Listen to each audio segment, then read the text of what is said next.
Hello friends, मैं यशवंत कुमार स्वागत करता हूं आपका फिनोमिनल स्टडीज में।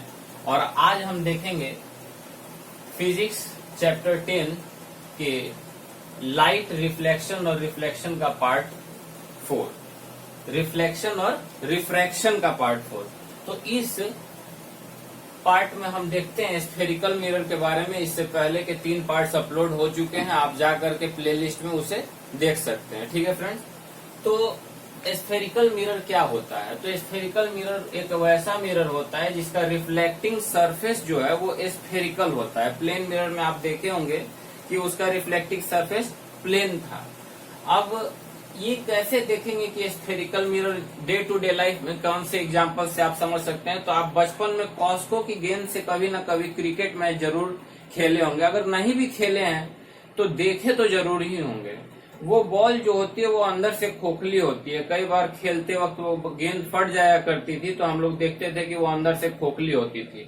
बस उसी बॉल को आपको इमेजिन कर लेना है कि कांच की वो बॉल है, और जब इस सेक्शन पे यानी कि इधर से इस पोर्शन पे अगर देखें तो वो कनकेव मिरर को दर्शाता है, और इस पोर्शन को देखें तो वो कन्वेक्स मिरर को दर्शाता है। ठीक है फ्रेंड, अब बात कर लेते हैं कि इस स्फेरिकल मिरर से रिलेटेड कुछ की पॉइंट्स की जो आपको आगे न्यूमेरिकल बनाने में मदद करेंगे। तो पहला पॉइंट जो है वो है पी, जिसका डिनोशन यहाँ पे होता है फ्रेंड्स। इसे पोल कहते हैं, ठीक है। और ये होता है सेंटर। तो आप सभी जानते होंगे, आपने सर्किल में भी पढ़ा होगा कि सेंटर क्या होता है। तो हर सर्किल में एक सेंटर होता है, और आप देख सकते हैं कि ये स्फेरिकल बॉल भी है, या स्फेरिकल जो ग्लास का बॉल है उसका जो शेप है वो भी सर्कुलर टाइप का है, तो इसलिए इसकी भी सेंटर होगी। तो इसे सेंटर ऑफ कर्वेचर कहते हैं। ठीक है फ्रेंड्स, और ये जो सेंटर से पी पॉइंट तक का दूरी है उसे रेडियस ऑफ कर्वेचर कहते हैं। ठीक है, और ये जो एक्सिस आप लंबी रेखा खींचे हुए दिखाई दे रही होगी आपको, ये यहाँ तक मैंने खींची है, उसे प्रिंसिपल एक्सिस बोलते हैं। और ये जो टोटल का टोटल मिरर है वो एक हॉलो स्फीयर का पार्ट है। और हॉलो स्फीयर कहाँ आप देखेंगे? तो वही कॉस्को की बॉल में आप हॉलो स्फीयर देख सकते हैं। वही दूसरी ओर मैंने यहाँ पे कन्वेक्स मिरर को भी शो किया है। तो पॉइंट सेम ही है फ्रेंड्स, चूंकि जगह की कमी थी तो यहाँ पे मैंने एक छोटे साइज में इसे दर्शाया। और एम और एम डैश को लेके कंफ्यूज मत होइएगा, ये केवल साइज दर्शा रहा है कि यहाँ से लेकर के यहाँ तक कनकेव मिरर है और यहाँ से लेके यहाँ तक कन्वेक्स मिरर है। बाकी पी एक्स वाई जो है प्रिंसिपल एक्सिस है, पी पोल है, सेंटर ऑफ कर्वेचर यहाँ भी है। ठीक है, तो इसको लेकर के कोई कंफ्यूजन नहीं रखना है। यहाँ भी पोल से लेके सेंटर तक का जो डिस्टेंस है उसको रेडियस माना गया है। ठीक है फ्रेंड्स, अब देखते हैं आगे। फ्रेंड्स, अब बात करते हैं टाइप्स ऑफ स्फेरिकल मिरर की। तो इसके 2 टाइप होते हैं फ्रेंड्स, एक होता है कनकेव, दूसरा होता है कन्वेक्स। 2 टाइप के मिरर होते हैं, और यहाँ पे मैंने बड़ी ही आसान तरीके से दोनों को बताया है, तो जरा गौर करेंगे। तो कनकेव के नाम को और कन्वेक्स के नाम को क्लियर रखने के लिए, ताकि आप एग्जाम में इसे कभी ना भूलें, आप इसके हिंदी नाम को अगर गौर करेंगे तो बहुत बढ़िया होगा। लाइक देखिए, केव जो है, ये जो केव वर्ड है वो गुफा या गड्ढे से या फिर उस टाइप के कुछ रचनाओं से रिलेट करता है। ठीक है, तो देखिए, और उसी तरीके से ये जो तल है, तल का मतलब क्या होता है फ्रेंड्स? पर्यायवाची आप जानते होंगे। तल का मतलब हो गया जमीन, और अव मतलब धंसी हुई जमीन। तो और यहाँ पे आप देखिए, फिगर को भी आप देख रहे हैं, तो यहाँ पे क्या है, ये थोड़ा कर्व टाइप का है। ये जो फिगर आप देख रहे हैं यहाँ पे वो कर्व है, इस टाइप का मुड़ा हुआ है। तो ये जो अगर मान लीजिए ये कनकेव मिरर है, तो ये जो जमीन अंदर धंसी हुई है, या फिर ये जो शेप आप देख रहे हैं सी शेप, वो जो अंदर धंसा हुआ पोर्शन है वही अवतल के लिए होगा। तो हमेशा क्लियर रखिएगा कि जो धंसा हुआ तल है यानी अवतल है वही कनकेव मिरर है। अब आप सोच रहे होंगे सर आप हिंदी में पकड़ने के लिए बता रहे हैं, तो देखिए फ्रेंड्स, आपके जो क्वेश्चंस आएंगे बोर्ड एग्जाम्स में वो 2 लैंग्वेज में लिखे हुए होंगे। तो आपको अपना प्रेजेंस ऑफ माइंड लगाना पड़ेगा। कई बार ऐसा होता है कि जैसे इम्पोर्टेंस ही पूछना है तो इम्पोर्टेंस की जगह सिग्निफिकेंस वर्ड का यूज कर दिया गया। अब आप सोचेंगे कि सिग्निफिकेंस क्या है, तो उस समय आपको हिंदी पढ़ने में बहुत ज्यादा मदद मिल जाती है कि लाइक दोनों वर्ड सेम ही है, ये इम्पोर्टेंस की ही चर्चा हो रही है। तो ये बात आप हमेशा याद रखेंगे कि हिंदी हो या इंग्लिश, आपको अपनी पढ़ाई को और अपने तरीकों को उतना एडवांस रखना होगा कि आपको कोई भी कंसेप्चुअल डाउट ना रहे। ठीक है, अब देखिए इसकी सरफेस जो है वो रिफ्लेक्टिंग होती है, यानी कि जो रिफ्लेक्टिंग सरफेस है इसकी वो कनकेव होती है, और इसकी जो रिफ्लेक्टिंग सरफेस है वो कन्वेक्स होती है। नाम इसका उत्तल है, तो देखिए आप देखेंगे कि ये जो तल है इसका वो उठा हुआ है।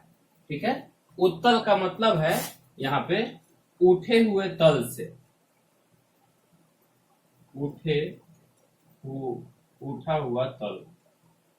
ठीक है, तो इसमें कोई डाउट ना रखिएगा कि इसका तल धंसा हुआ है या उठा हुआ है, कैसा है। उठा हुआ तल को ही कन्वेक्स बोलेंगे, उत्तल। ठीक है, तो और कैसे पकड़ेंगे ये तो मैं बता ही चुका हूं कि लाइक क्वेश्चन में दोनों लैंग्वेजेस होंगी। अगर आपको डाउट हो तो आप वहां पर जाएंगे, दोनों सवालों को हिंदी या से पढ़ करके समझ लेंगे कि ये कन्वेक्स है या कनकेव। ठीक है, अब देखिए रिफ्लेक्टिंग सरफेस इसकी कन्वेक्स होगी। अब थोड़ा सा बात कर लेते हैं, एक छोटा फॉर्मूला यहाँ पर आता है। देखिए आप देख रहे हैं कि जब कोई लाइट रे जो है वो मिरर से टकराने के बाद जिस बिंदु पे कट करती है या फिर जिस बिंदु पे कट करती हुई प्रतीत होती है, ठीक है, उसे ही हम फोकस कहते हैं, और फोकस से पोल तक की दूरी को फोकल लेंथ कहा जाता है।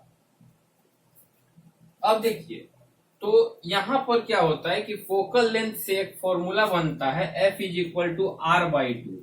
अब कैसे ये फॉर्मूला बन रहा है, तो देखिए अगर इस मिरर को ही गौर करें हम लोग, तो सोचिए कि अगर मैं इस मिरर को ले लूं या इसको ले लेता हूं, ठीक है, यही ठीक रहेगा बिकॉज इधर स्पेस भी है। तो इसको अगर पूरा गोल कर दीजिए सपोज कीजिए, तो आप जो है इमेज में या फिर पहले वाले टॉपिक में यानी जहां मैंने रेडियस ऑफ कर्वेचर के बारे में बताया था, तो आप क्या पढ़े थे कि पोल से लेकर के सेंटर ऑफ कर्वेचर तक की दूरी को रेडियस ऑफ कर्वेचर आर बोलते हैं। इसको याद तो होगा आपको। अब देखिए क्या ये फोकस जो है वो इस आर के बीचों बीच नहीं है, तो इसीलिए यहां से ये फॉर्मूला आया F = R/2। तो इसका प्रूफिंग अब आता नहीं है उतना, बिहार बोर्ड में थोड़ा बहुत पूछा जाता है, तो इससे रिलेटेड एक या दो सवाल करेंगे हम लोग और फिर आगे बढ़ेंगे। तो अब देखते हैं आगे।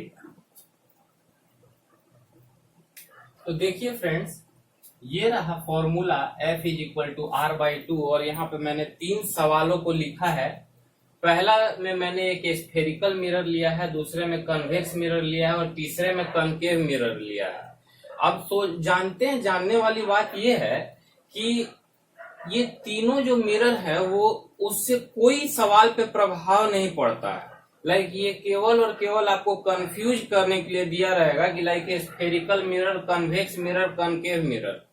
आपको केवल अपना गिद्ध दृष्टि बनाए रहना है, या फिर अर्जुन की तरह आपका जो आंख है, जो नजर है, वो F = R/2 पे रहना चाहिए। ठीक है, ये नहीं कि कभी मिस हो जाए कि सर ये स्फेरिकल बोल रहा है, ये कन्वेक्स बोल रहा है, ये कनकेव बोल रहा है। अब चलिए पॉइंट पे आते हैं। तो पॉइंट ये है कि रेडियस ऑफ कर्वेचर यहाँ पे 20 सेंटीमीटर है, R बराबर है 20।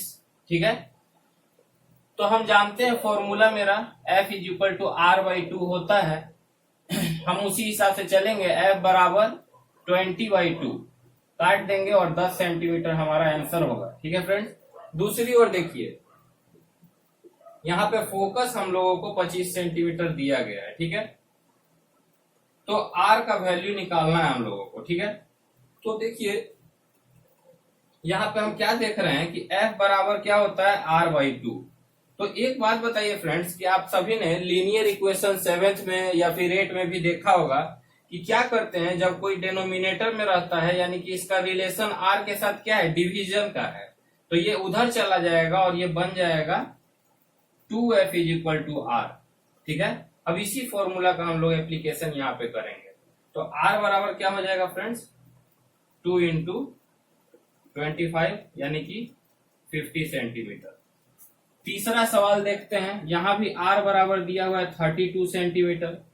तो देखिए f बराबर क्या हो जाता है फ्रेंड्स, r/2 यानी कि 32/2 काट देंगे हम और 16 सेंटीमीटर आंसर होगा।